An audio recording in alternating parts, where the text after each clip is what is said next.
Racism and intolerance marked Donald Trump's presidency. Who can forget the contentious construction of a 2,000-mile border wall to keep Mexicans out of America? The disregard for the Black Lives Matter movement and in the wake of George Floyd's death, and worse, when Trump referred to African countries as depositories of human waste. He said shitholes.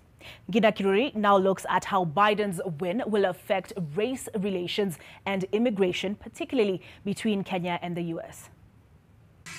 During outgoing President Donald Trump's tenure, some remarks remained unforgettable. I'm asking for the vote of every single African-American citizen in this country. What do you have to lose? You're living in poverty. Your schools are no good. You have no jobs. Mexico sends its people. They're not sending their best. They're bringing drugs. They're bringing crime. They're rapists. But for thousands of immigrants living in the U.S., the most threatening comment came when Trump signed 3 executive orders on border security and immigration that undermined human rights.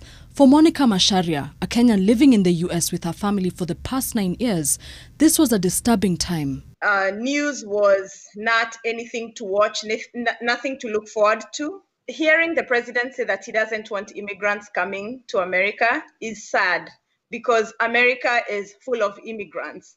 Everybody who's here came from somewhere. The family moved to the U.S. nearly 10 years ago and has lived through 2 presidencies. Biden's is the 3rd. Experts in international relations say that Kenya and other African nations may enjoy benefits from Biden's tenure, which they didn't during Trump's.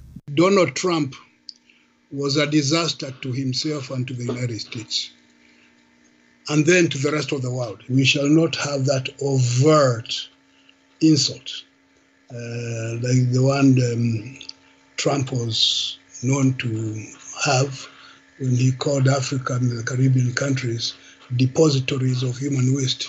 We're not going to have that. There will be more camaraderie, backparting, and one-on-one discussions as mature people. Professor Macharia adds that Biden's job will now be to cool the temperatures and restore confidence in the American system. He adds that Vice President Kamala Harris might also take special interest in visiting third world countries to heal the wounds left by Trump. Kenya, in particular, will go out of its way to study Biden and his team, and some of them we think we know, but also the other forces that tend to influence policy towards Africa, racism being one of them.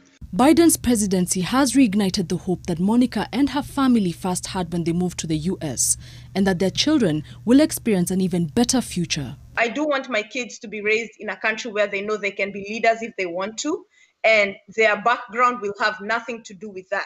My kids are Kenyan, but they're raised American. So I want them to know that they can go to Kenya and be fine. They can stay in America and still feel at home. Gina Kiruri, NTV.